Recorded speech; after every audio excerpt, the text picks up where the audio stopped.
Hello प्यारे बच्चों, आप सभी का हमारे जस्ट विल क्लास में स्वागत है। प्यारे बच्चों, आप सभी के लिए आज हम क्लास 9th का 8वां चैप्टर लेके आए हैं। और प्यारे बच्चों, आप सभी ध्यान से पढ़ेंगे। साइंस का जो एनसीईआरटी बुक्स है उसी से हमने 8वां चैप्टर आपके लिए लेके आए हैं। और हमारे पीछे कुछ दिख रहा है तो प्यारे बच्चों, हम जो है कक्षा 9th की तैयारी आप सभी को करा रहे हैं। कितने में? केवल प्यारे बच्चों 499 में। और प्यारे बच्चों, आप सब फटाफट कोर्स ज्वाइन कर लीजिए, यही मेरा आप सभी से रिक्वेस्ट है। अब प्यारे बच्चों, आप कोर्स के बारे में जानकारी लेना चाहते हैं तो 8318 4215 83 पर कॉल करेंगे और हमारे बैच के बारे में जानकारी लेंगे। अगर आप एप्लीकेशन हमारा जो है जस्ट विल क्लासेस आप डाउनलोड नहीं किए हैं प्ले स्टोर से, तो जाकर के आप डाउनलोड कर लीजिए और उसके बाद पढ़ाई रेगुलर करना स्टार्ट कर दीजिए। प्यारे बच्चों, अब टाइम हमारे पास नहीं है। अब प्यारे बच्चों, और आप सभी से यही बार बार विनती करता हूं कि आप सब पढ़ने के लिए तैयार हो जाइए, क्योंकि हमारे पास अब टाइम क्या है प्यारे बच्चों? नहीं है। अब प्यारे बच्चों, आप सब पढ़ने के लिए तैयार हो, ये मुझे पूरा विश्वास है। और इसी विश्वास के साथ ही अब हम आगे बताना स्टार्ट करेंगे। और मेरा नाम क्या है तो मैंने हर क्लास में बताया, मेरा नाम शशांक मिश्रा है और मैं आपको क्लास 9th के एनसीईआरटी बुक से ही पढ़ाता हूं और हर चीजें मैं आपको पढ़ा के जाऊंगा लास्ट तक, ये मेरी गारंटी है। तो प्यारे बच्चों, अब हम आगे चलते हैं। हमारा 8वां अध्याय है, 8वां चैप्टर है, जिसका नाम क्या है? जिसका नाम बल तथा गति के नियम। हमने इसके पहले मोशन यानी कि गति पढ़ा। अब इसमें एक शब्द और ऐड हुआ है, क्या? बल के नियम। तो जो बल है, जो फोर्स है, उसके बारे में अब इसी में मिलाकर के पढ़ेंगे। जैसे क्या है, ये फोन है, इसको हमने उठाया तो इसमें क्या लगा? फोर्स लगा। ये क्या है? ये डिब्बा है, हमने इसको उठाया, इसमें क्या लगा? फोर्स लगा। अगर हम फोर्स नहीं लगाएंगे तो ये नहीं उठेगा। हमारा हाथ ही है, उठा, इसमें भी फोर्स लगा है, बल लगा है। ठीक है प्यारे बच्चों? तो प्यारे बच्चों, हमारा चैप्टर क्या है? तो हमारे चैप्टर का नाम क्या है प्यारे बच्चों? तो हमारे चैप्टर का नाम है क्या? बल तथा गति के नियम। अब प्यारे बच्चों, जो हमारा गति था हमने इसके पहले पढ़ लिया, और जो बल है अब उसके बारे में हमने एग्जाम्पल दे दिया। जैसे ये डिब्बा उठाना, इसमें बल लग रहा है, ये मैंने उठाया है, इसमें भी बल लग रहा है। तो प्यारे बच्चों, आप सब समझ गए हैं, जो चीजों में हम बल लगाते हैं वो चीज क्या होती है? उसकी स्थिति में परिवर्तन आता है, उसकी जगह में परिवर्तन आता है। ये कहाँ था पहले? ये नीचे था, लेकिन अब ऊपर आ गया, इसकी स्थिति में परिवर्तन हुआ, जिसके कारण हम कहेंगे कि इसमें बल लगा हुआ है। अब प्यारे बच्चों, आप मेरी बातों को समझ गए हैं। हम 8वां अध्याय पढ़ रहे हैं, फोर्स एंड क्या? लॉ ऑफ मोशन, बल तथा गति के नियम। ठीक है? और इसके पहले हमने गति जान लिया है कि गति का मतलब होता है जब कोई चीज चलती है। जैसे ये पेन है, यहां है, यहां आ गया, इसने गति किया है। ठीक है? पंखा है, पंखा चलता है, वो गति करता है। साइकिल है, स्कूल से घर जाती है, यानी कि स्कूल से घर गए तो आपने गति किया, तभी तो आपका जगह चेंज हुआ। तो प्यारे बच्चों, वो क्या है? आपकी गति है। देखिए, आप सभी के लिए प्यारा सा डायग्राम लेके आए हैं ताकि आप समझ जाएं। और हर एक चैप्टर में, हर एक क्लास में मेरा यही उद्देश्य रहता है कि आपको समझाना है, चाहे जो करके, चाहे जिस वजह से, कोई भी एग्जाम्पल लेकर के, बस आप समझ जाएं। यही मेरा मुख्य पॉइंट रहता है कि आप समझ जाएं। अब प्यारे बच्चों, ये दिख रहे हैं, ये मेरे प्यारे नन्हे मुन्ने बच्चे आप सब हैं। और आप सब, ये एक बॉक्स है, क्या है? ये एक बॉक्स है, क्या है? ये एक बॉक्स है। और इस बॉक्स को आप क्या कर रहे हो प्यारे बच्चों, इस बॉक्स को आप ढकेल रहे हो, इसको खिसका रहे हो, क्या कर रहे हो, इसको यहां से आप सब बल लगा रहे हो प्यारे बच्चों। कहां से, यहां से आप सब ऐसे इस डिब्बे को ऐसे ठेल रहे हो और दो दो जन मिलकर के ठेल रहे हो, ये आगे जा रहा है, ये आपको दिख रहा है। ठीक है, तो प्यारे बच्चों, तो आप दोनों ने क्या लगाया है इस पे, आप दोनों ने प्यारे बच्चों इस पर बल लगाया है, फोर्स लगाया है। ठीक, आपने इस पर क्या लगाया है, आपने ऐसे इसको ठेला है, यानी कि बल लगाया है और ये आगे जा रहा है। ठीक है, यही इसमें चीज समझाया गया हुआ है। अब प्यारे बच्चे, जब आप यहां पर बल लगाते हो तो ये चीज क्या हो रही है, आगे जा रही है, यानी कि गति में आ रही थी। क्या ये गति में आ रही है? जब आप इस पर बल लगाए तो ये यहां है मान लीजिए, और उसके बाद अब यहां पहुंच गई, तो यानी कि इसके क्या हुआ, इसके स्थान में परिवर्तन हुआ कि पहले ये यहां थी, मान लीजिए पहले ये यहां थी, कहां, यहां, अब क्या है, अब यहां आ गई। तो यहां से यहां तक क्या हुआ है, गति हुआ है, यानी कि आपने बल लगाया और बल के साथ क्या हुआ, गति हुआ। ठीक है, तो प्यारे बच्चों यही है बल।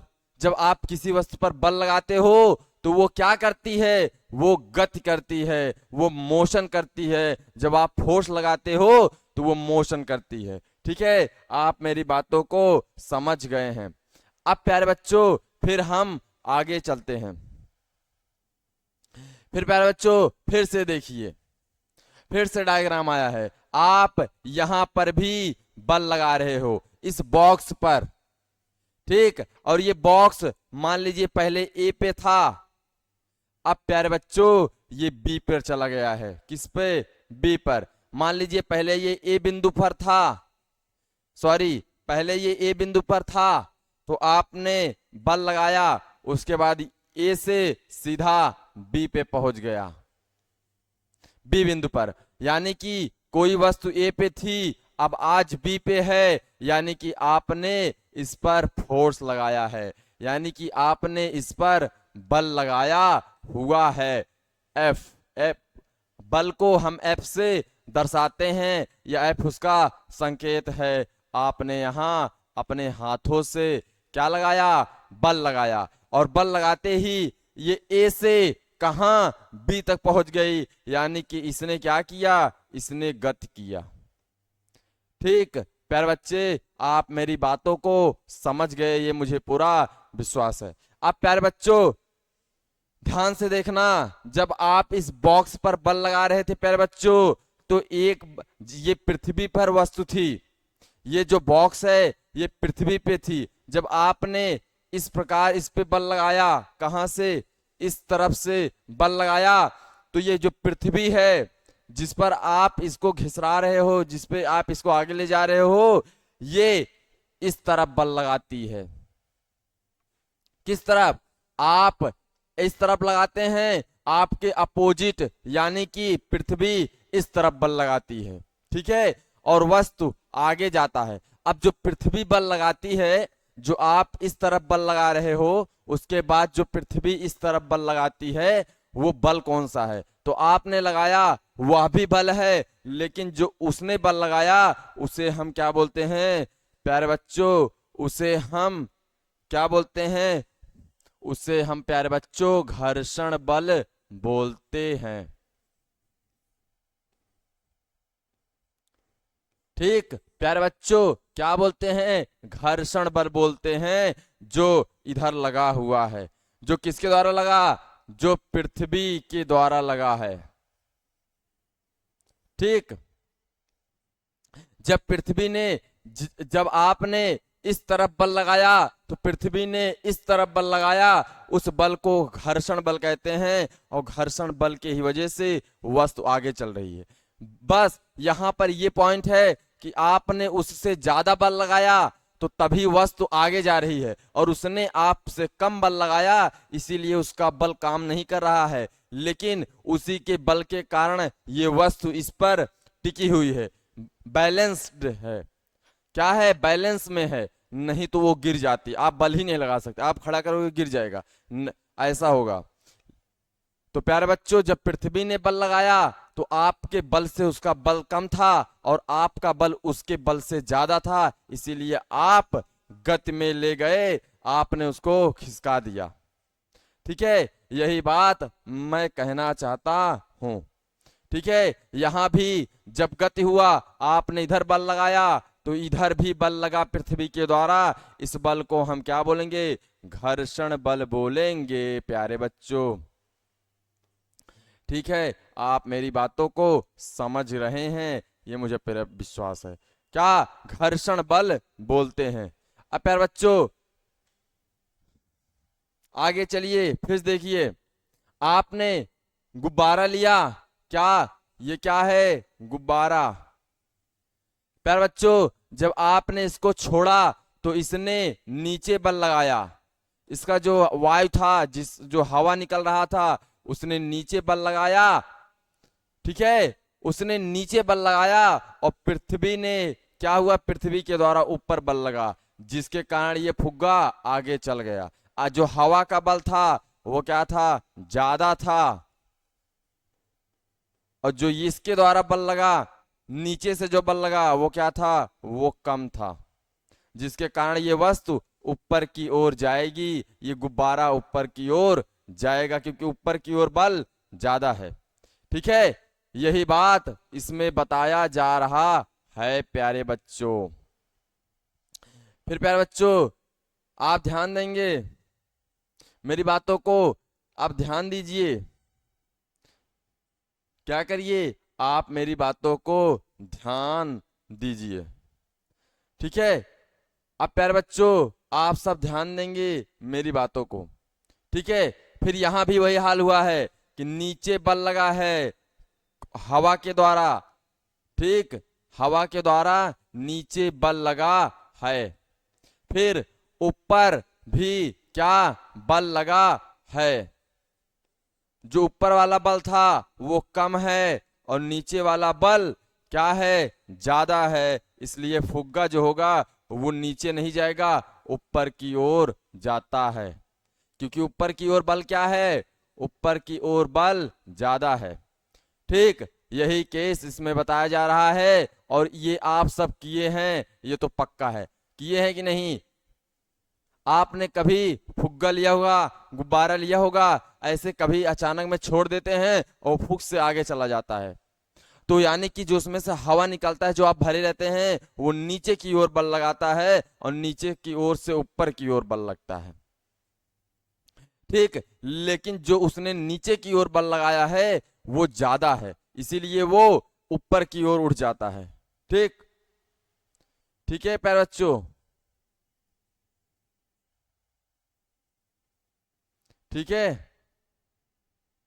ठीक है प्यारे बच्चों, आप ध्यान देंगे, ये फुग्गा है, इसने ऊपर की ओर, इसमें से जो हवा निकलेगा वो नीचे की ओर बल लगाएगा और नीचे वाला बल ज्यादा होगा, इसलिए वो ऊपर जाएगा, और जो नीचे वाला बल है प्यारे बच्चों वो कम है, इसलिए नीचे वस्तु नहीं जाएगी।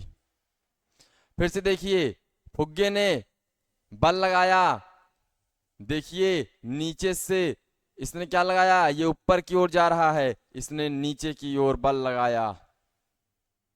अब जो नीचे की ओर बल है वो भाई ज्यादा है, इसलिए फुग्गा ऊपर की ओर जा रहा है।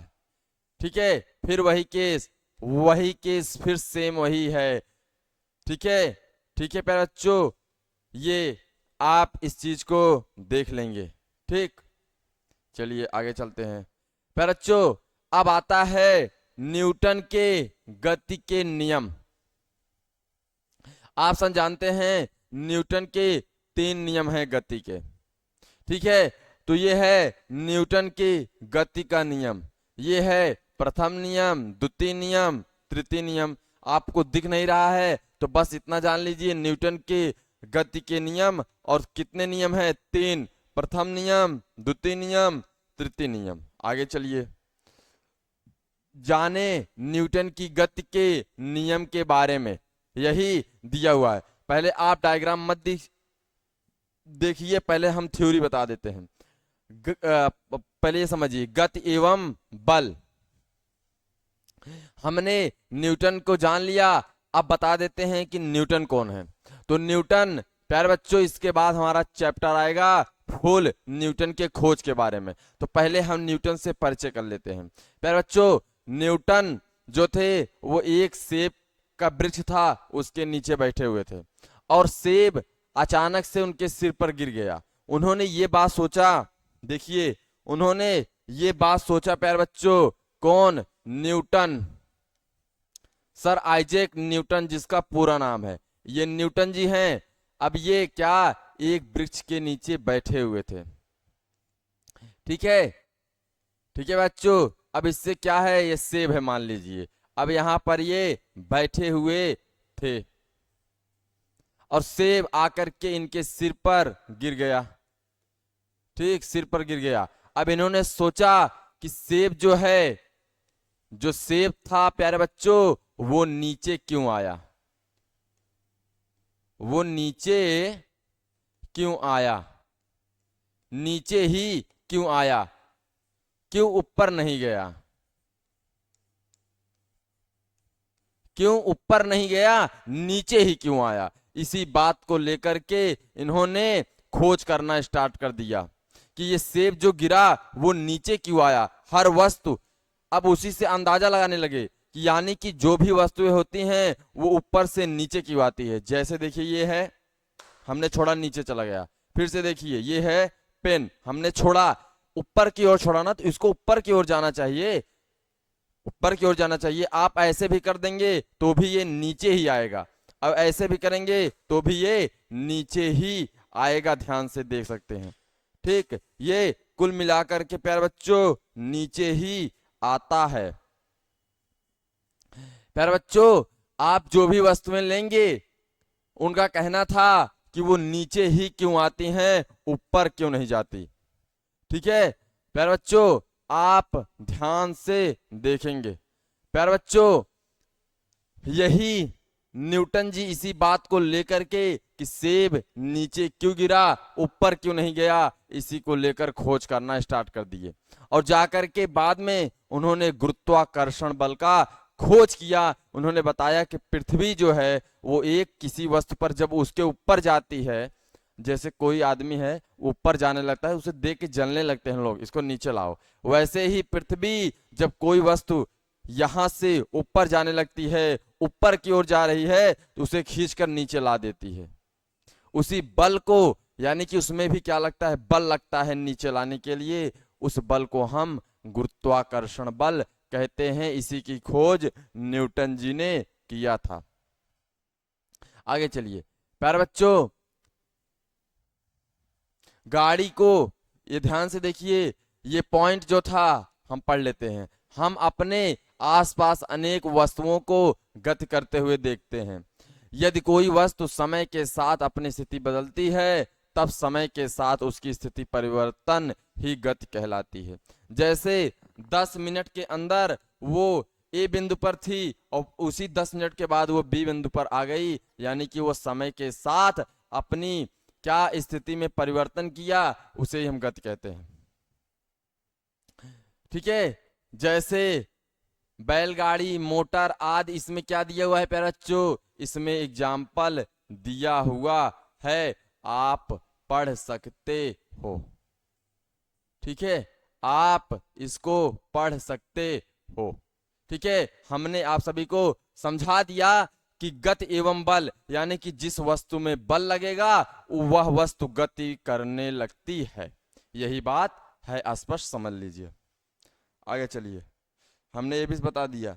चलिए अब यही सब एग्जाम्पल इसमें दिया हुआ है, आप सब इसे पढ़ लेंगे, ठीक है, पढ़ लेंगे प्यारे बच्चों। कोई चीज को आप ढकेलेंगे तो वो भी आगे बढ़ता है, हमने जो समझाया वही सब चीज इसमें लिखी हुई हैं, ठीक, आप इसको पढ़ लेंगे। आगे चलिए, ठीक है, यही सब चीजें इसमें लिखी हुई हैं। ठीक है प्यारे बच्चों, यही सब चीजें इसमें लिखी हुई हैं। आगे क्या लिखा हुआ है? बल एक कैसा राशि है? सदिश राशि है, और इसका मात्रक क्या है? न्यूटन, जिसे हम एन से दर्शाते हैं। तथा सीजीएस मात्रक क्या है? तो डाइन, वो डाइन नहीं जो रात को सब बोलते हैं डराने वाली, डाइन इसका मात्रक है। ठीक ठीक, 1 न्यूटन बराबर कितना? 1 किलोग्राम मीटर पर सेकंड स्क्वायर। 1 न्यूटन 10 की पावर इक्वल टू डाइन होता है। बल का एक अन्य मात्रक किलोग्राम भार होता है। क्या? किलोग्राम भार होता है। ये बल का एक और मात्रा है किलोग्राम भार। ऐसे लिख सकते हैं किलोग्राम क्या? वेट, मतलब भार। किलोग्राम वेट यानी कि भार।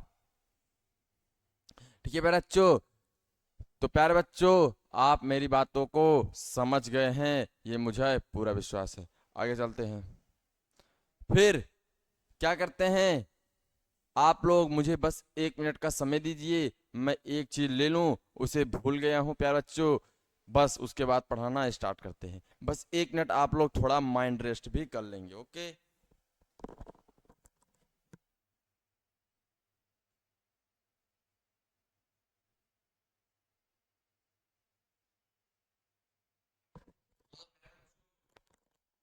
हम उस सामान को लेकर आ गए प्यारे बच्चों, यही था जो क्या हुआ था, ये आप सभी का जो हम प्रयोग कर रहे थे, जो आप सभी को प्रमाणित कर रहे थे, उसी में ये नीचे गिर गया था। इसको हमको उठा के लाना पड़ा, कोई था नहीं।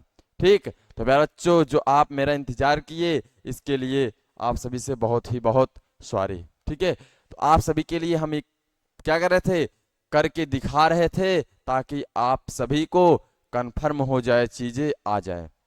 ठीक, तो प्यारे बच्चों ये क्या है? एक लड़की है, नाव पर चल रही है। ठीक, अब ये क्या करेगी? नाव पर जब चलती है तो ये आगे की ओर बल लगाती है, और जब ये आगे की ओर बल लगाएगी तो इसके पीछे की ओर बल लगता है एक, लेकिन इसका बल क्या है? ज्यादा है, इसीलिए आगे की ओर क्या? आगे की ओर ये जाती है। ठीक ठीक, और जबकि ये पीछे पीछे की ओर बल क्या है?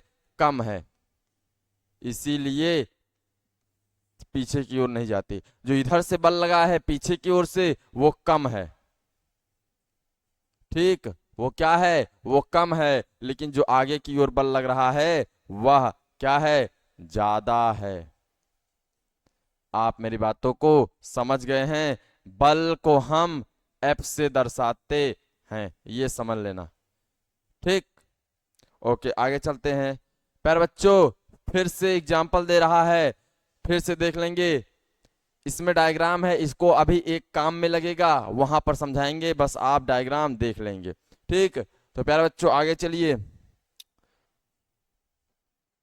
ये सब चीजें लिखी हुई हैं, आप इसको क्या कर लेंगे? याद कर लेंगे। ठीक है, आगे चलते हैं। फिर मूल के प्रभाव। पहला, एक एक समतल मेज पर कोई वस्तु तथा गेंद रख दिए और उसे ना छेड़े तो वह वहीं पड़ी रहती है, यदि उसे थोड़ा धकेल देते हैं तो वह गतिशील हो जाती है। उसके विराम अवस्था, याद रखना प्यारे बच्चों, ये शब्द विराम अवस्था गति अवस्था में बदल जाती है। फुटबॉल का क्या? खिलाड़ी खेल के मैदान में फुटबॉल पर पैर से धकेलता है और फुटबॉल आगे बढ़ता है, गति करता है। यही सब चीजें इसमें लिखी हुई हैं। समतल करने वाली रोलर को धकेलने देकर उसे गतिशील करते हैं। इसी प्रकार किसी स्थिर वस्तु पर बल लगाने से वस्तु गतिशील हो जाती है। अब प्यारे बच्चों इसका मतलब आप सभी को हम समझा देते हैं पहले इसका। प्यारे बच्चों जब क्या है, एक बुक है और इसमें डायग्राम होगा, प्यारे बच्चों आप सभी के लिए लेकर के आए हैं, आप सभी को दिखा देते हैं, ध्यान से देख सकते हैं आप लोग। 1 मिनट, बस कुछ ही समय तक आप हमारे साथ बने रहिए, हम आपको सारी चीजें कर एक एक करके समझा देंगे। ये देखिए, यही उसमें कह रहा था, विराम अवस्था। जैसे प्यारे बच्चों ये आपका क्या है, ये आपका मेज है, ठीक। और इस पर क्या रखा है, इस पर ये क्या रखा है, किताब, जिसे बोलते हैं बुक, ठीक, ये रखा है। अब प्यारे बच्चों ये कैसी अवस्था में है, ये स्थिर है। कैसा है, स्थिर है, यहां पर रखा हुआ है। तो ये कैसा है, ये किताब स्थिर है। इसी अवस्था को हम क्या कहते हैं, विरामा अवस्था। ये जो अवस्था है इसी को हम क्या कहते हैं, विरामा अवस्था। याद रखना प्यारे बच्चों, इसी अवस्था को विरामा अवस्था कहते हैं। ये एक किताब है, मेज पर रखी हुई है, स्थिर है, यानी कि उसी पर रुकी हुई है, उसी पर है, तो उसे उस अवस्था को हम विराम अवस्था कहेंगे। यानी कि वो गति में नहीं है, उस पर कोई बल नहीं लग रहा है। जब बल लगेगा तो याद रखना, बल लगने के साथ वस्तु गति में आ जाएगी। ठीक है प्यारे बच्चों। तो प्यारे बच्चों अब जब तक हम इस पर कोई बल न, क्या नहीं लगाएंगे, फोर्स नहीं लगाएंगे इस पर जब तक, तब तक ये गति में नहीं आएगी, तब तक ये अपनी विराम अवस्था को नहीं छोड़ेगी। मतलब जो स्थिर है वो स्थिर रहेगी, जब तक हम इस पर क्या बल नहीं लगाएंगे तब तक वह गति में नहीं आएगी। यानी कि क्या, यानी कि प्यारे बच्चों गतिमान नहीं होगी। ठीक, आप ये बात को ध्यान रखेंगे कि जब तक हम इस पर कोई बल नहीं लगाएंगे तब तक ये वस्तु गति में नहीं आएगी, यानी कि गतिमान नहीं होगी। जब तक कोई बाहर से बल नहीं लगेगा इस पर, इस बुक को हटाने के लिए, तब तक ये गति में या गतिमान नहीं रहेगी। और ये जो रखा है किताब स्थिर अवस्था में, इसी अवस्था को विराम अवस्था कहते हैं। और जब वस्तु पर बल लगाया जाए, वस्तु गतिमान हो जाए, वस्तु में गति आ जाए, उस अवस्था को हम गतिमान अवस्था कहते हैं। उस पर हम कहेंगे जब कोई वस्तु गतिमान है, यानी कि उस पर बल भी लगा है और वस्तु ने गति भी किया है। वही इसमें समझाने को कह रहा था, हमने आपको समझा दिया। ठीक है प्यारे बच्चों, ठीक है। तो आप मेरी बातों को समझ गए हैं, ये मुझे पूरा विश्वास है। अब दूसरा पॉइंट क्या दे रहा है, तो दूसरा पॉइंट भी वही सब दे रहा है। ऊंचाई से नीचे गिरती हुई वस्तु एक समान चाल से नहीं गिरती, उसकी चाल निरंतर बढ़ती जाती है। इसके कारण गतिमान वस्तु पर पृथ्वी द्वारा लगाया हुआ बल होता है। वस्तु की गति नीचे की ओर तथा पृथ्वी के बल की दिशा में नीचे की ओर होती है। अतः किसी गतिमान वस्तु पर उसकी गति की दिशा में ही बल लगाने पर वस्तु की चाल बढ़ती है। देखिए इस पॉइंट का मतलब क्या है, इसको हम समझा देते हैं। जैसे हमने इस पेन को फेंका, तो जैसे हमने फेंका तो ये ऊपर गई, ऊपर जाने में इस पर जो बल लगा है और जो इसकी क्या है स्पीड है वो कम रहेगी। लेकिन जब ये ऊपर से नीचे की ओर आएगी तो यानी कि पृथ्वी की ओर से जो बल लगेगा इस पर ज्यादा लगेगा। जब बल इस पर ज्यादा लगेगा तो ये बहुत तेज से आएगी। तो ऊपर से नीचे जब वस्तु आती है तो वो स्पीड में आती है, यानी अधिक गति में आती है। और जब नीचे से ऊपर जाती है तो धीमी गति में जाती है, क्योंकि उस पर बल कम रहता है। यही बात इसमें लिखा हुआ था। तीसरे का मतलब बता देते हैं। जैसे कोई गेंद है, आपने उसको फेंका, जब आपने फेंका तो वो गेंद, जब आपने बहुत ही बल से फेंका है तो वो बहुत तेज जाती है। और बहुत तेज जाने के बाद जब वो किसी से टकरा जाती है तो उसका भी स्पीड वहां से दुगना हो जाता है, उसका स्पीड बढ़ जाता है। यही इसमें लिखा हुआ है। ठीक है प्यारे बच्चों, गतिमान हमने बता दिया। गतिमान मतलब जब किसी वस्तु पर बल लगेगा तो वो कैसे होगी, वो गति करेगी। और जो गति करने की अवस्था होगी उसे ही कहते हैं गतिमान अवस्था। हमने आप सभी को बता दिया, जो गति करने की अवस्था है उसे ही गतिमान अवस्था कहते हैं। कि जब बल के लगता है तो वस्तु गति करती है, और वस्तु गति करती है यानी कि क्या, वह गतिमान अवस्था में होती है। प्रभाव चाल में कमी, वस्तु पर गति की दिशा के विपरीत दिशा में बल लगने से वस्तु की चाल घटती जाती है तथा पर्याप्त समय तक बल लगाने से गतिमान वस्तु की स्थिर हो जाती है। इसका मतलब भी बता देते हैं आप सभी को, आप सब ध्यान से सुनिए। जैसे ये कोई क्या है वो, इसी से हम समझ लेते हैं, एक मिनट देखिए।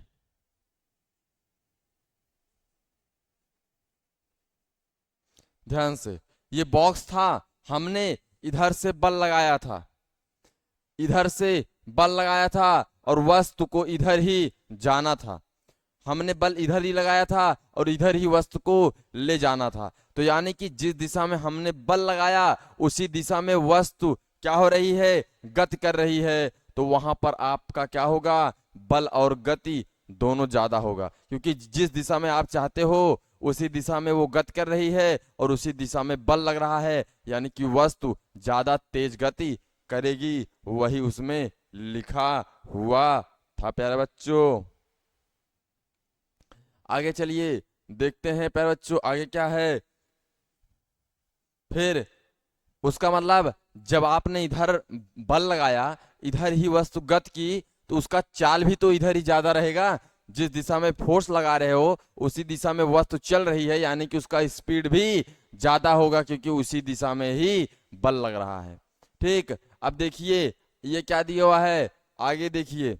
ये गति है, गति और उसके प्रकार। जैसे आप गति देखते होंगे कि कोई लोग ऐसे दौड़ते हैं, तो वो एक अलग प्रकार की क्या है, एक गति है।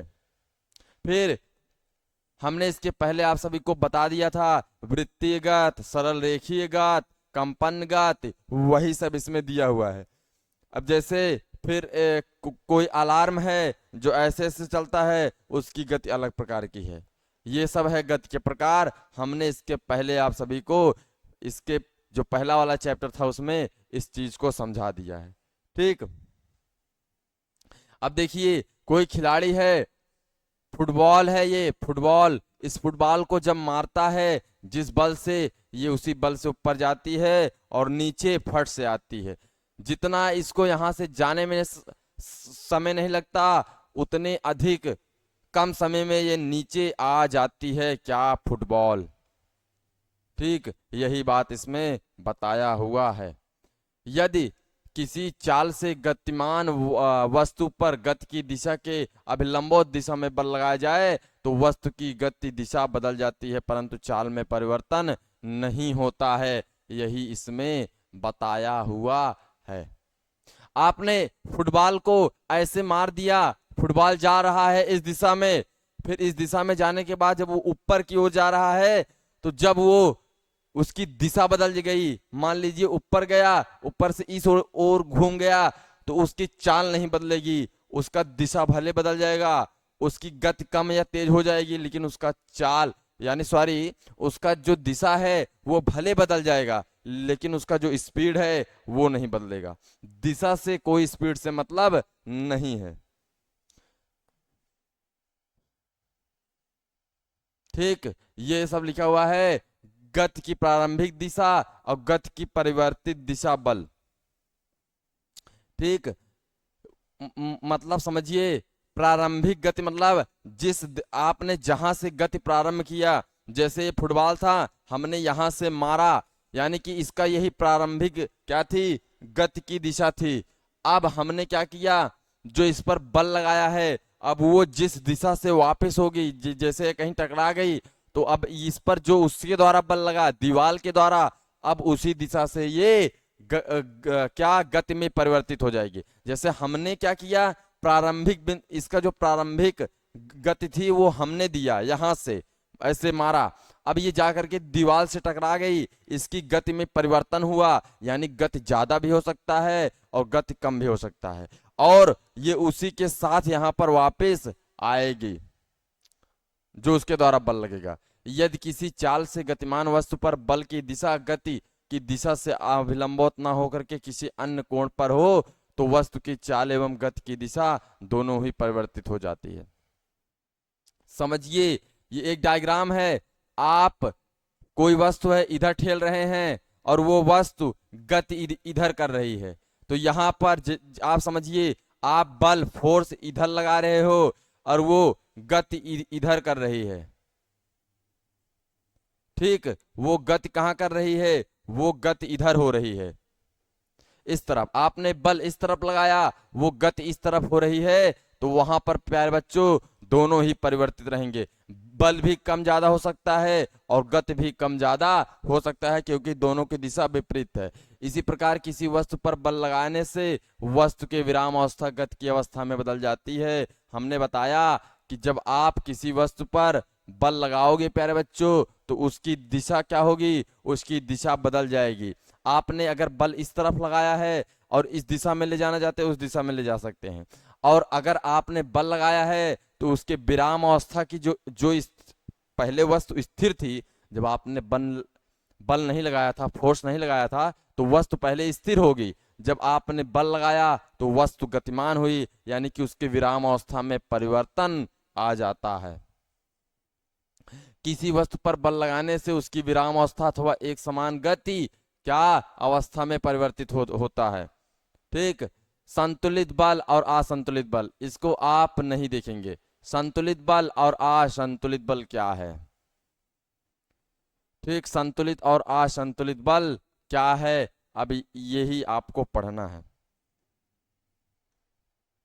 प्यारे बच्चों, हम बता देते हैं सीधा, और जो लिखा हुआ है आप पढ़ लेना। ठीक है, जो लिखा है इसको आप पढ़ सकते हैं, या आप इसे मेरी बातों को समझकर भी समझ सकते हैं। यहाँ पर ये एनसीईआरटी के कुछ हेडिंग्स हैं प्यारे बच्चों, वो आपके लिए लेके आते हैं। ठीक, तो आप इसको समझ भी सकते हैं और आप इसको पढ़ भी सकते हैं, दोनों काम हो जाएगा। यानी कि आपको आना चाहिए, चाहे आप समझ लीजिए चाहे आप पढ़ लीजिए, आपका मन। ठीक, ये सब बातें इसमें लिखी हुई हैं। अब हम सीधा आपको बताते हैं संतुलित बल क्या है। तो प्यारे बच्चों, संतुलित बल और असंतुलित बल क्या है? प्यारे बच्चों, जो आप बल लगा रहे हो वो दो प्रकार से बल लगता है, एक संतुलित बल और एक असंतुलित बल। प्यारे बच्चों, जब आप क्या, प्यारे बच्चों ध्यान देंगे कि आप सब जब क्या, देखिए ध्यान से, ये देखिए, ध्यान दे से देखिए, संतुलित बलों का प्रभाव। तो जो हमारा संतुलित बल था, वो बल आखिर है क्या, उसका प्रभाव क्या है, उसका कारण क्या है, वो क्या संतुलित बल है, यही बात मैं बता रहा हूं। देखिए, इसने भी बल लगाया और इसने भी बल लगाया। इसने इस दिशा में बल लगाया, इसने इस दिशा में बल लगाया। बल दोनों लगा रहे हैं, याद रखना, और दिशा भी क्या है? विपरीत है, समान दिशा नहीं है। इसने इस दिशा में बल लगाया है, इसने इस दिशा में बल लगाया है। ठीक है, फोर्स याद रखना, बल को क्या कहते हैं? फोर्स। इसका नाम राम है, इसका नाम श्याम है, याद रखिए। ठीक, इसने भी बल लगाया, इसने भी बल लगाया। अब देखिए, इसने बॉक्स पर क्या लगाया है? इसने बॉक्स पर बल लगाया ताकि ये बल क्या कर सके? इसको गति में ला सके। क्या ला सके? इसको गति में ला सके, ये वस्तु क्या हो जाए? चले, यानी कि ये गति में आ जाए। अब जितना बल श्याम लगा रहा है उतना ही बल राम लगाता है। और हमने बताया था कि बल को हम किससे मापते हैं? तो न्यूटन से। तो इसने 10 न्यूटन का बल लगाया है प्यारे बच्चों। अब ये वस्तु थोड़ा से खिसकी इस तरफ, क्योंकि इसने इस तरफ बल लगाया। अब श्याम भी क्या किया? अब इस तरफ से इस तरफ बल लगाया, उसने भी क्या? 10 न्यूटन का बल लगाया।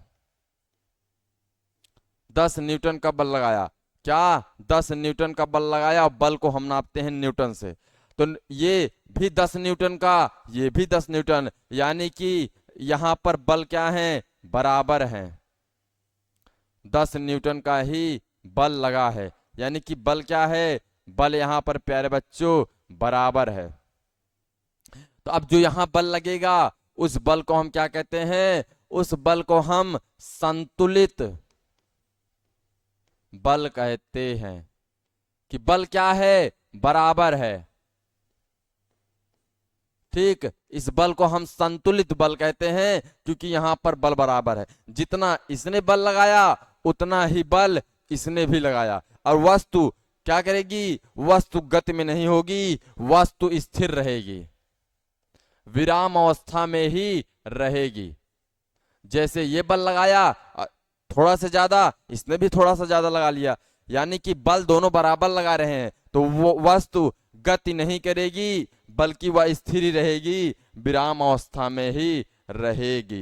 ये ऐसे प्रकार का जो बल है, जब ऐसे बल लगेगा उसे संतुलित बल कहते हैं। जैसे रस्सी है, आप इधर से रस्सी खींचिए और रस्सी खींचने वाला होता है एक खेल, तो उसमें प्लेयर इधर भी रहते हैं, इधर 7 इधर हैं 7 इधर हैं। अब सब बराबर बल लगा रहे हैं, उतना हम भी लगा रहे हैं, उतना वो भी लगा रहे हैं, उतना हम भी लगा रहे हैं, उतना वो भी लगा रहे हैं।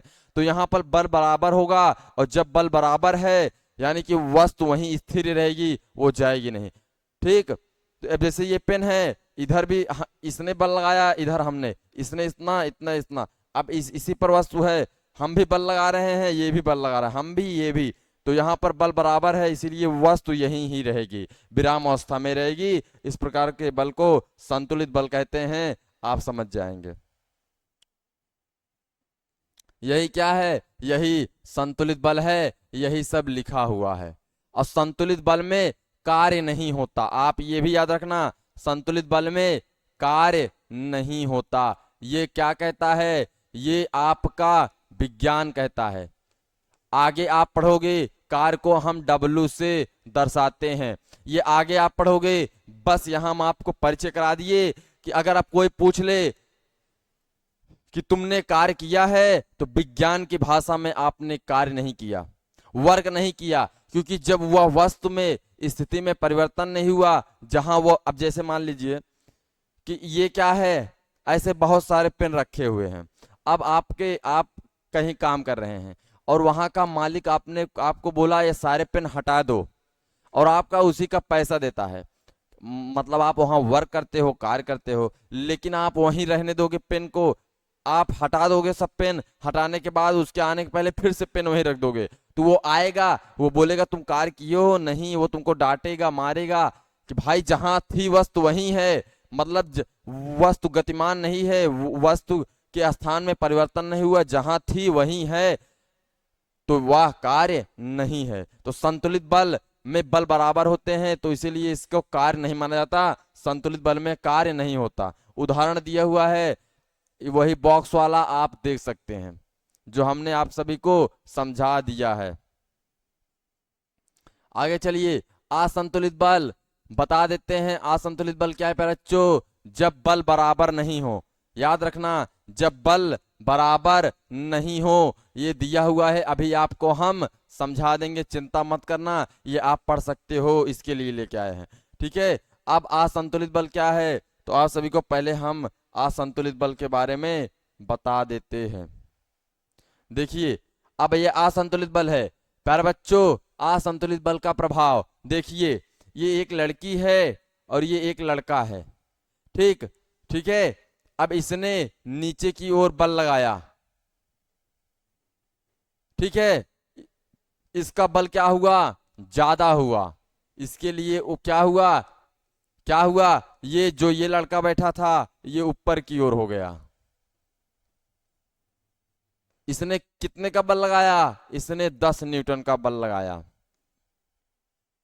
फिर अब ये भी जब नीचे की ओर बल लगाएगा तो ये 15 न्यूटन का बल लगा देगा, या उससे कम भी लगाएगा, ज्यादा भी लगाएगा, कम लगाएगा, तो वो तो वही रहेगी। लेकिन जब उसने क्या किया, 15 न्यूटन का बल लगा दिया, तो वो तुरंत ये क्या हो गया, ये वाला भाग नीचे आ गया और लड़की ऊपर हो गई। क्या हुई, ये ऊपर हो गया और ये नीचे। ठीक, तो प्यारे बच्चों, इसने क्या किया, 10 न्यूटन का बल लगाया था पहली बार, फिर इसने दूसरी बार क्या लगाया, 15 न्यूटन का बल लगाया, यानी कि जो बल है वो बराबर नहीं है। 10 और 15 भाई, 10 न्यूटन का उधर लगा है, इधर 15 न्यूटन का, डिफरेंट है, अंतर है, यानी कि बल बराबर नहीं है। ऐसे बलों को असंतुलित बल कहते हैं। फिर से एक रस्सी का एग्जांपल लीजिए। आप एक रस्सी लीजिए, रस्सी को खींचिए, उधर 8 लोग हैं, इधर 7 लोग हैं, यानी कि उधर बल ज्यादा लगेगा और इधर 7 लोग हैं, इधर बल कम लगेगा। तो रस्सी आपकी जिस ओर ज्यादा लोग हैं उसी ओर चली जाएगी। तो यानी कि उधर बल ज्यादा लगा है, यानी कि बल बराबर नहीं है, उसे असंतुलित बल कहते हैं। ये आप बात समझ गए। अब परंतु किसी वस्तु पर लगने वाले दो परस्पर संतुलित बल निम्नलिखित प्रभाव उत्पन्न कर सकते हैं। यदि दो संतुलित बल परिणाम में बराबर तथा दिशा में विपरीत हैं, बल किसी वस्तु पर आरोपित हो तो क्या वस्तु की आवृत्ति में परिवर्तन हो सकता है, वस्तु के आकार, लंबाई, क्षेत्रफल तथा आयतन में परिवर्तन हो सकता है, किसी बिंदु के परितः वस्तु का घूर्णन हो सकता है। उपयुक्त सभी दशाओं में संपूर्ण वस्तु का अपने स्थान से विस्थापन नहीं होता।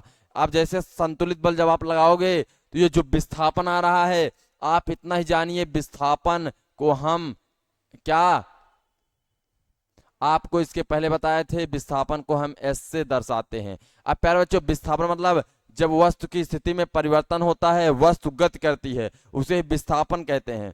तो प्यारे बच्चों, आप जब संतुलित बल का कार्य करोगे तो वहां पर विस्थापन होगा, वहां वस्तु गति करेगा नहीं करेगा, दोनों बल बराबर होगा, वस्तु वहीं रहेगा, यानी कि उसमें विस्थापन नहीं होगा, उसमें वो वस्तु गतिमान नहीं होगा, वो विराम अवस्था में रहेगी, स्थिर रहेगी, यानी कि उसमें क्या विस्थापन नहीं होगा, यही लिखा हुआ है। हमने ये समझा दिया। न्यूटन का पहला नियम, प्यारे बच्चों इसके पहले हमने बताया था न्यूटन के 3 नियम हैं। कौन कौन? प्रथम नियम, द्वितीय नियम, तृतीय नियम। अब न्यूटन का पहला नियम आया, न्यूटन के बारे में हमने बता दिया, कोई भी वस्तु तब तक अपनी स्थिर अवस्था या समान गति की अवस्था में बनी रहती है जब तक उस पर कोई बाहरी असंतुलित बल ना कार्य करे। इसे जड़त्व का नियम भी कहते हैं। याद रखना, जो न्यूटन का गति का पहला नियम है, इसे हम जड़त्व का नियम भी कहते हैं, दूसरा नाम भी देते हैं। क्या लिखा हुआ है? कोई भी वस्तु तब तक अपनी स्थिर अवस्था या समान गति की अवस्था में बनी रहती है जब तक उस पर कोई बाहरी असंतुलित बल न कार्य करे। यानी कि जैसे कोई चीज चल रहा है, जैसे एक बाल्टी लीजिए, इस बाल्टी को टांग दीजिए और बाल्टी को ऐसे हिला दीजिए, वो बाल्टी हिलते रहेगा, तब तक हिलते रहेगा प्यारे बच्चों जब तक उस पर कोई बाहरी बल उसे रोकने के लिए नहीं लगाया जाएगा। और कोई वस्तु अगर रुकी हुई है तो वह रुकी ही रहेगी जब तक उस पर कोई बाहरी बल लगाया न जाए, उसको गति कराने के लिए, तब तक वह गति नहीं करेगी। यानी कोई चीज रुकी है, उसको चलाने के भी लिए बल लगाना पड़ेगा बाहर से। बाहर से मतलब हम लोग लगाएंगे, जो बल बाहर से लगेगा। तो अगर कोई वस्तु चल रही है, उसको रोकना भी है तो भी उसमें बल लगाना पड़ेगा। जैसे गाड़ी है, चल रही है, उसमें आप ब्रेक लगाते हो, बल लगाते हो, तब जाकर के रुकती है। तो वही चीज न्यूटन का पहला नियम कहता है, जिसे जड़त्व का नियम भी कहते हैं। उदाहरण दिया हुआ है, यदि आप चलते हुए वाहन में अचानक ब्रेक लगाते हैं तो आपका शरीर आगे की ओर झुक जाता है, इसे जड़त्व का कारण कहते हैं। सुनिए, पहले हमने जो बताया इसके पहले आप जान गए। अब इसका ये क्या कह रहा है कि जब आप कोई चीज गति कर रही है तो आप जब बल लगाओगे तो वो गति रुकेगा, यानी कि विराम अवस्था आएगा। और जब विराम अवस्था में है, रुकी हुई है, उसे चलाने के लिए बल लगाओगे। ये न्यूटन का पहला नियम कहता है। अब उस न्यूटन के पहले नियम को हम जड़त्व का नियम भी कहते हैं। अब इसी नियम में यह भी कहा जाता है कि प्यारे बच्चों, जब हम कोई वस्तु गति कर रही है उसको रोकेंगे तो हम जितना बल उस पर लगाते हैं रोकने के लिए, अब रोकने के लिए भी हमारे ऊपर कुछ परिवर्तन होता है। मतलब हमने किसी को मारा तो वो भी हमें कुछ ना कुछ हानि पहुंचाएगा, ढेला मार देगा, कुछ ना कुछ हमारे साथ घटना वो भी करेगा। तो वैसे ही ये बता रहा है कि जब हम किसी गाड़ी को, कोई वाहन है, रोकते हैं, अचानक से ब्रेक लगाते हैं, तो वो रुकने के लिए, वो स्थिर होने के लिए, विराम अवस्था में आने के लिए भी क्या हम पर कुछ परिवर्तन करती है, यानी कि हम में भी कुछ क्या गति आता है, कुछ परिवर्तन आता है। अब जैसे आप देख सकते हो, हमने ये तो आप सभी को समझा दिया था कि इसने क्या किया, इसने बल लगाया और ये वस्तु गति कर रही है। ठीक, बल लगाया, ओके, ये चीज तो हमने आप सभी को समझा दिया है। ठीक है, ये चीज हमने आप सभी को समझा दिया हुआ है। ठीक है, आप समझिए पहले जड़त्व। ठीक, देखिए आप सभी को हम सीधा दिखा देते हैं। ये देखिए, उसमें उसमें लिखा था, जैसे देखिए ये एक वाहन है और वो चल रही है, और ये क्या है, इसका सीट है। अब आज इस पे बैठे हुए हो, क्या हुए हो, बैठे हुए हो, ऐसे पकड़ के, ठीक है, बैठे हुए हो, और ये सीट बेल्ट बांधे हुए हो अपने सिर में। अब जैसे ही उसने ब्रेक मारेगा, जैसे वो ब्रेक लगाएगा, आप आगे की ओर झुक जाते हो। क्या, आगे की ओर क्या झुक जाते हो, क्या आगे की ओर झुक जाते हो। नहीं तो आप देखोगे कि जैसे गाड़ी चल रही है, उसमें ब्रेक लगेगा, आप ऐसे बैठे हुए हो, आपका शरीर ऐसा है, लेकिन जैसे उसमें ब्रेक लगेगा तो उस वस्तु को रोकने के लिए जो आपने ब्रेक लगाया, उस वस्तु से भी आप पर कुछ परिवर्तन होगा, कुछ घटना घटित होगा, और आप ऐसे रहेंगे, आप ऐसे हो जाएंगे। ऐसे हैं आप और ऐसे आप झुक जाएंगे। ये आप देखे होंगे, आप कहीं जाते होंगे तो ऐसा घटना आपके साथ हुआ होगा। यही न्यूटन का नियम कहता है। आगे देखिए, जड़त्व, हमने बताया था जड़त्व वो भी कहते हैं किसी वस्तु पर बल लगने के प्रभाव के आधार पर यह कहा जाता है कि बल का क्या कारण है जो किसी वस्तु की विराम अथवा एक समान गति की अवस्था में परिवर्तन करता है और अथवा करने का प्रयत्न करता है। समानता इस कथन को बल की परिभाषा माना जाता है।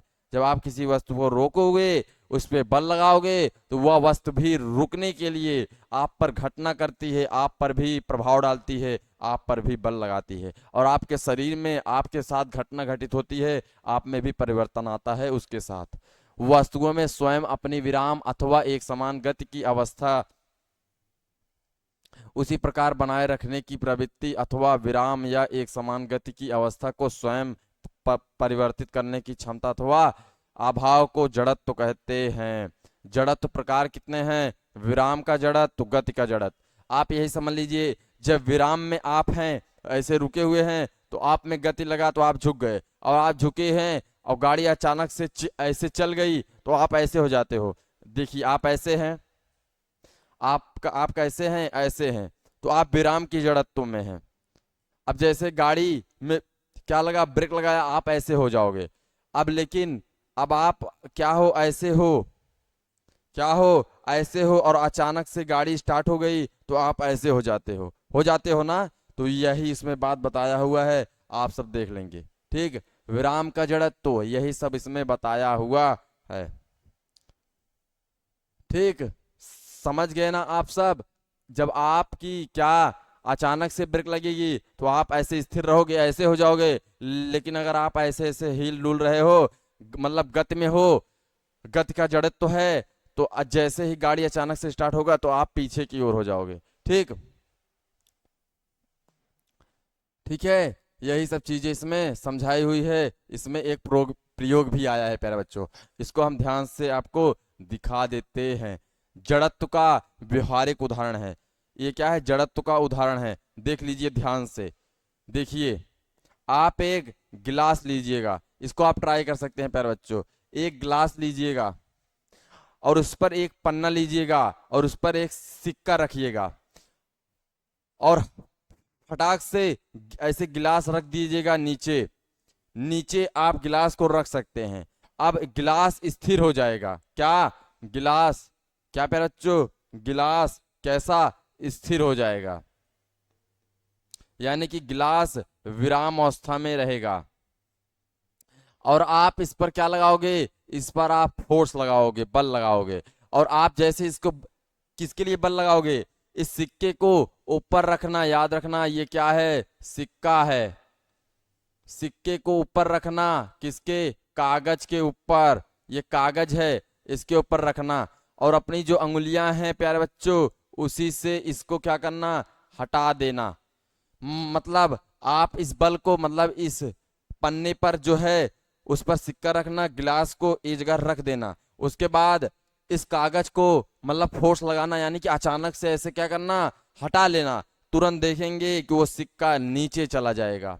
इसे ही जड़त्व कहते हैं। वो गिलास रुके होना चाहिए, स्थिर होना चाहिए। ठीक। और भी एग्जांपल दे सकते हैं। कभी कभी आप कहीं जा रहे हैं, आपको बैठने का सीट नहीं मिला, तो आप ऐसे खड़े हो जाते हैं, ऐसे क्या करते हैं, लटक जाते हैं। तो भी क्या होता है, जैसे गाड़ी अचानक से चलेगा, जैसे गाड़ी में ब्रेक लगा अचानक से, तो आप पीछे की ओर झुक जाते हो। ठीक, पीछे की ओर झुक जाते हो। और अचानक से गाड़ी स्टार्ट हो गई तो आप आगे की ओर झुक जाते हो। यानी कि जब गाड़ी स्थिर रहेगी और अचानक से चल गई तो आप पीछे की ओर हो जाते हो, लेकिन गाड़ी अगर चल रही है, अचानक से रुक गई, तो आप आगे की ओर हो जाते हो। ठीक, यही इसमें बता रहा है। ठीक, आगे चलिए। जड़त्व तथा द्रव्यमान। द्रव्यमान और जड़त्व का संबंध, जड़त्व का सीधा संबंध वस्तु के द्रव्यमान से होता है। जिस वस्तु का द्रव्यमान अधिक होता है उसका जड़त्व अधिक होता है। याद रखना, जैसे आपका जितना ही द्रव्यमान ज्यादा रहेगा उतना ही जड़त्व आपका ज्यादा रहेगा। समझिए, ये वस्तु है, ये ज्यादा भारी है तो आप पर ज्यादा जड़त्व लगेगा। अब जैसे एक गत्ता है, उसमें बहुत सारा सामान भरा है और बस के ऊपर रखा है, बाधा नहीं है, अगर उस पर क्या हुआ, वो स्थिर है, लेकिन अगर गाड़ी अचानक से रुक गई, ब्रेक लगा, वो नीचे आ जाएगा क्योंकि इसका द्रव्यमान बहुत ज्यादा है, इसीलिए जड़त्व तो ज्यादा लगेगा। अगर इतनी सी वस्तु रखी हुई है, छोटी सी, उसका द्रव्यमान यानी कि वेट, भार भाई कम है, जब भार कम है तो वो छोटा है, तो वो छोटा है, अगर उस पर क्या हुआ, अचानक से ब्रेक लगा, तो वो बस इधर उधर होएगा, बस हिलेगा डुलेगा, नीचे नहीं आएगा क्योंकि उसका द्रव्यमान कम है, यानी कि जड़त्व तो कम है। उदाहरण आप यहाँ पर और भी दिया हुआ है, आप देख सकते हो। ठीक है, आगे चलते हैं। न्यूटन का दूसरा गति का नियम क्या कहता है?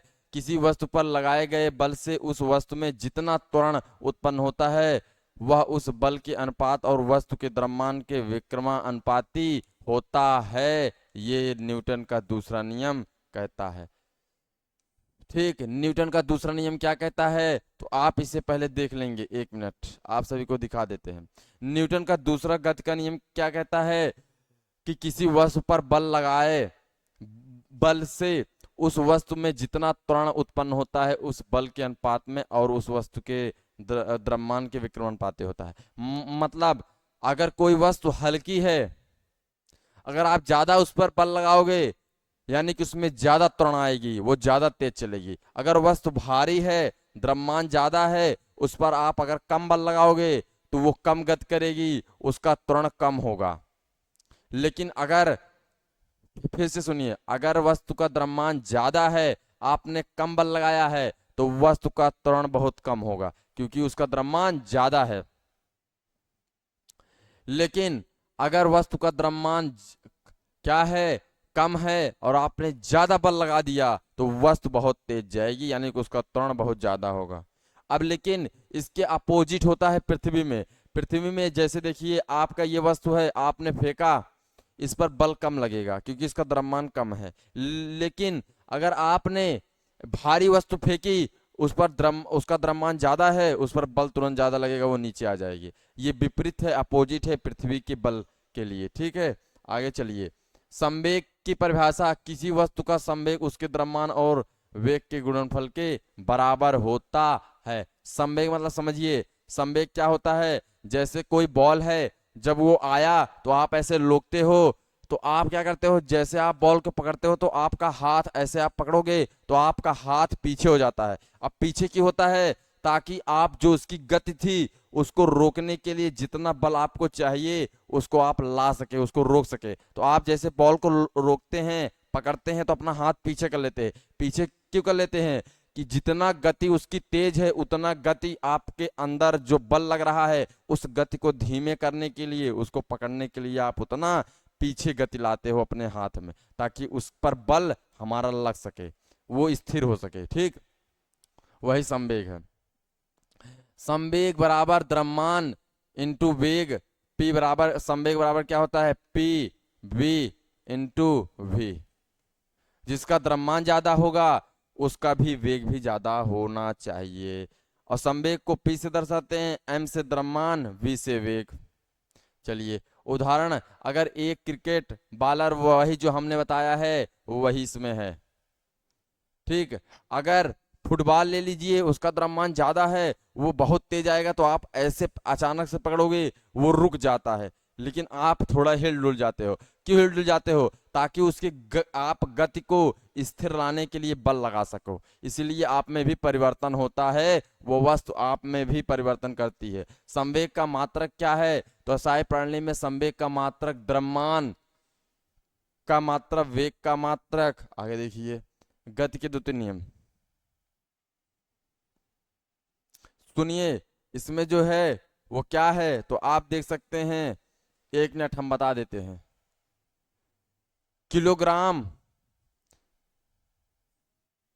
इसका संवेग का मात्रक क्या है, संवेग का मात्रक प्यारे बच्चों किलोग्राम, क्या है, किलोग्राम। और प्यारे बच्चों इसका जो मात्रक है वो क्या है, किलोग्राम प्रति क्या, मीटर प्रति क्या, मीटर। 1 मिनट प्यारे बच्चों, किलोग्राम मीटर प्रति सेकंड स्क्वायर, ये है। ठीक है, किलोग्राम मीटर पर सेकंड स्क्वायर। चलिए गति के 2-3 नियम के उदाहरण हैं। हमने बताया कि एक बॉल है, इसको आप जब कैच करते हो हाथ में, तो अपना हाथ देखिए, आप यहां तक ला देते हो, अपना हाथ यहां तक ला देते हो और यहां तक ला देते हो, ऐसे। जैसे समझिए ये बॉल आया, आपने इसको पकड़ा, यहाँ यहाँ यहाँ, ऐसे आप पकड़े, ऐसे ऐसे करके रोकते हो। क्यों रोकते हो, ताकि उसके हम गति को स्थिर कर सके, उस बॉल को हम रोक सके। इसीलिए आप जब पकड़ते हो तो ऐसे ऐसे आपका हाथ पीछे हो जाता है, उस वस्तु के गति के साथ आप भी अपना हाथ गति में लाते हो। ये दूसरा नियम कहता है। आगे चलते हैं, न्यूटन का तीसरा नियम क्या है, तो प्रत्येक क्रिया बराबर और विपरीत दिशा में एक प्रतिक्रिया होती है। अब देखिए, देखिए जो हमने समझाया था वही चीज आ गया है।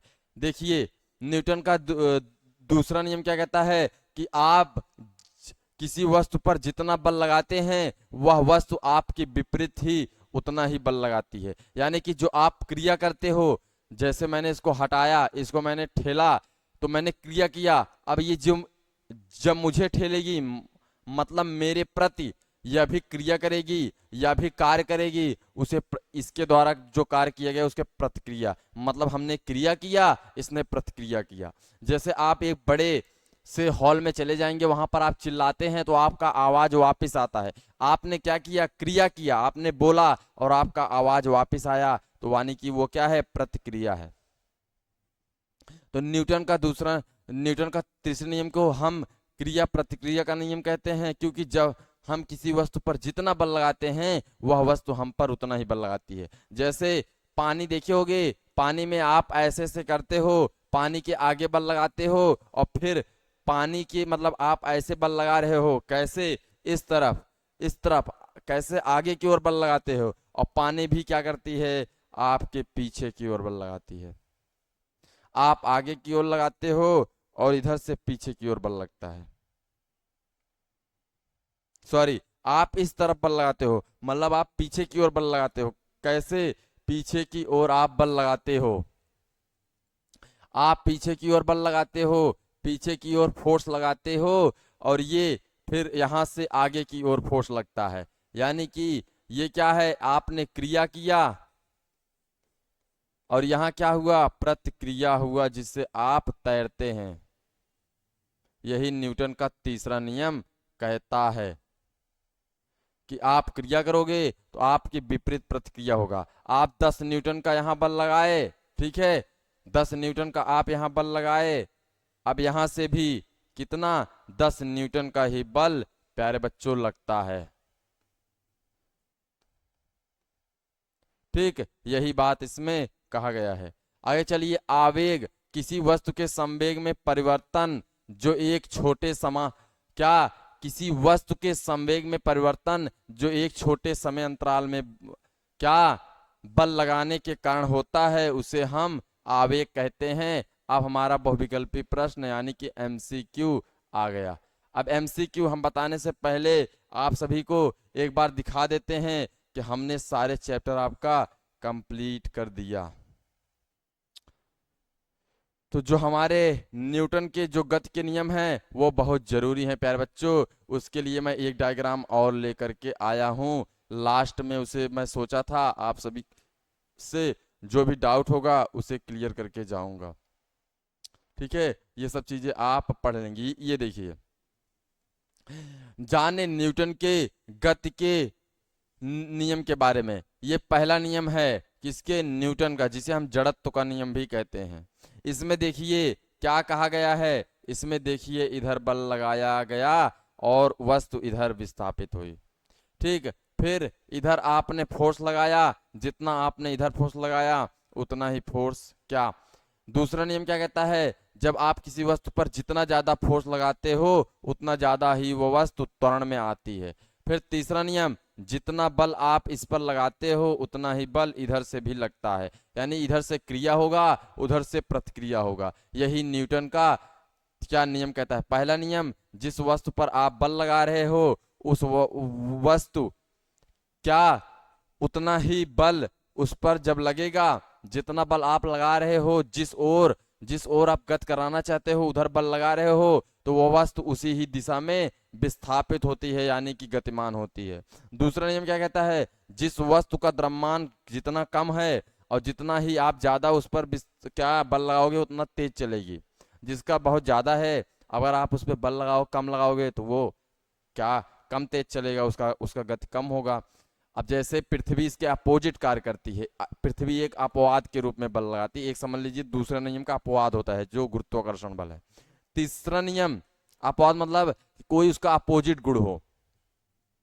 तीसरा नियम क्या कहता है, आप जितना किसी वस्तु पर बल लगाते हो वह वस्तु आपके विपरीत उतना ही बल लगाती है, यानी कि आप क्रिया करते हो, जो आपने बल लगाया वो क्रिया बल है और जो उसने बल लगाया वो प्रतिक्रिया बल है।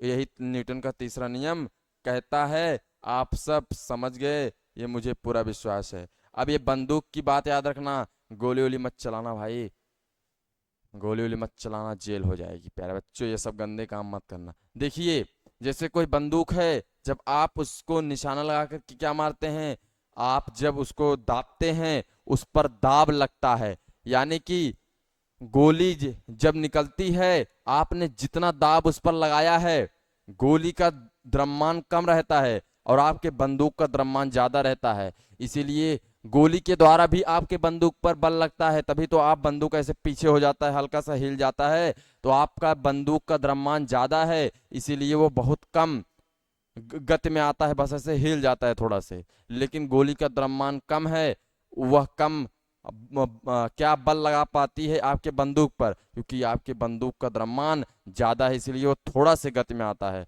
और गोली बहुत तेज गति में जाती है क्योंकि बंदूक का द्रव्यमान ज्यादा रहता है। यही बात इसमें कहा है, ढिचक्याओ ढिचक्याओ गोली चल गई प्यारे बच्चों। ठीक है, ये बंदूक है, ये गोली है, जैसे आपने बल लगाया इस पे, ये आगे चली और इसने भी आप पे बल लगाती है आपके क्या बंदूक पर, लेकिन आपके बंदूक का जो द्रव्यमान है प्यारे बच्चों वो ज्यादा है, और ज्यादा होने के कारण ज्यादा होने के कारण आपकी बंदूक की गति बहुत कम ही होती है, थोड़ा से हिलती है, और जबकि गोली का द्रव्यमान क्या है, कम है, द्रव्यमान क्या है, कम है, और जिसके कारण ये बंदूक के द्रव्यमान अधिक है इसीलिए ज्यादा तेज गति में आ जाती है और जाकर के ढिचकियां ढिचकियां चल जाती है। ठीक है, आप समझ गए मेरी बातों को, ये मुझे पूरा विश्वास है। इसको मैं हेडिंग कर देता हूं, आप सब पढ़ लेंगे। तो प्यारे बच्चों हमने आज आपका 8वां चैप्टर पूरा कर दिया। आप सब याद रखना न्यूटन का जो गति का जो 3 नियम है, न्यूटन के जो 3 नियम है, प्रथम नियम द्वितीय नियम, इसको आप याद रखना। ये बहुत जरूरी है। अब हमारा सारा चैप्टर कंप्लीट हो गया। अब इसी के साथ हम क्या करेंगे, अपना क्लास खत्म करने जा रहे हैं क्योंकि हमारा चैप्टर पूरा हो गया। अब बहुविकल्पी प्रश्न है, फटाफट कर लेते हैं। किसी बाह्य बल के अभाव में कोई वस्तु एक समान वेग से गति करती रहती है। संवेग संरक्षण के कारण चार ऑप्शन, राइट आंसर एक बताना है। इसमें से एक उत्तर बताना है आप सभी को। जड़त्व के कारण दोनों उत्तर सही हैं, मतलब ये दोनों सही हैं, दोनों उत्तर गलत हैं।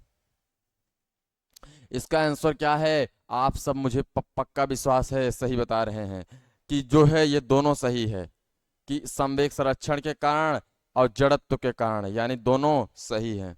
फिर कह रहा है ये क्या है, ये दूसरा है, दूसरा क्वेश्चन है। याद रखना मेरे प्यारे बच्चों। ठीक, दूसरा क्वेश्चन क्या है, निम्न में से कौन संवेग का सही सूत्र है। P बराबर M, कौन सा इसमें संवेग का जो सूत्र है वो सही है, आप सब बताएंगे। तो सही सूत्र क्या है, संवेग का सही सूत्र क्या है प्यारे बच्चों, इसका सही सूत्र क्या है आप सब बताएंगे। ठीक, ठीक है, आप इसका सही सूत्र बताएंगे। संवेग का सही सूत्र क्या है, तो संवेग का सही सूत्र होता है P बराबर mv। ये गलत लिखा हुआ है प्यारे बच्चों, इसलिए हम बता दिए। ठीक, आगे चलिए। घर्षण हमारे लिए है लाभदायक, हानिकारक, दोनों, इनमें से कोई नहीं। जो घर्षण बल लग रहा था जब आप वस्तु खिसका रहे थे, तो जो बल लग रहा था उसे घर्षण बल कहते हैं। अब वो बल हमारे लिए कैसा है, तो हमारे लिए हानिकारक भी है, लाभकारक भी है। हम कहीं कहीं काई रहता है ना, तो वहां पर जब प्यारे बच्चों नहीं लगता, वहां पर घर्षण बल नहीं लगता, इसलिए आप गिर जाते हो, सरक जाते हो, क्योंकि वहां घर्षण बल नहीं लगता। जब आप पर बल लगेगा तभी आप बैलेंस बना पाओगे। ठीक, फिर कार्य करने की क्षमता, कार्य करने की क्षमता को ऊर्जा कहते हैं, शक्ति कहते हैं, ये सभी, या पहला ऑप्शन है भोजन से। तो इसका सही आंसर क्या है, आप सब फटाफट कमेंट में बताइए। तो ऊर्जा, कार्य करने की क्षमता, ऊर्जा, ऊर्जा की परिभाषा क्या हो गई, आप याद रखना, यही जो दिया हुआ है। कार्य करने की क्षमता को हम क्या कहते हैं, को हम क्या कहते हैं, कार्य करने की क्षमता को हम ऊर्जा कहते हैं। ई से दर्शाते हैं, यानी एनर्जी। ठीक, ई से दर्शाते हैं यानी कि एनर्जी। पांचवा, घर्षण कम किया जा सकता है स्नेहक के उपयोग से, पॉलिश करके, बल बियरिंग का उपयोग करके, ये सभी। कौन सा इसके ऑप्शन सही है, आप एक ऑप्शन राइट आंसर इसमें से बताएंगे। चार ऑप्शन है, इसका सही आंसर, राइट आंसर क्या है आप लोग कमेंट करिए, और इसके बाद हमारा क्लास एंड हो जाएगा। तो इसका सही आंसर क्या है, इन सभी से। ठीक है, तो प्यारे बच्चों, हमने आज सारा चीज कंप्लीट कर लिया, हमने सारी चीजें बता दी आपको, हर एक चीजें हमने क्या किया, डायग्राम सही सारी चीजें बता दिया। अब आपको 499 में क्लास ज्वाइन कर लेना है, हमारे नंबर पर इस पे कॉल करना है, और आपका जो कक्षा 9वीं की तैयारी है ये फुल होगी। ये शशांक सर का क्या है, हर समय वादा रहता है। ठीक है, आप सब फटाफट जाकर के कोर्स ज्वाइन कर लीजिए। ठीक, ठीक है प्यारे बच्चों। तो प्यारे बच्चों, केवल कितने, 499 में आपके लिए ये ऑफर है। ठीक है, तो प्यारे बच्चों, आप लोग बढ़िया से तैयार हो, बढ़िया से तैयारी कर रहे हो, सर के साथ मन लगाए हो, ये मुझे उम्मीद है। तो प्यारे बच्चों, आप सब बढ़िया हैं और बढ़िया से तैयारी कर रहे हैं, और ऐसे हमारी क्लास तो चलती रहेंगी और एंजॉय भी होता रहेगा। ठीक है, तो प्यारे बच्चों, आप सब फटाफट कोर्स ज्वाइन कर लीजिए, यही आपसे मेरी विनती है। तो ठीक है प्यारे बच्चों, आप सभी का हमारे जस्ट वेल क्लास के साथ जुड़ने के लिए आप सभी को दिल से धन्यवाद।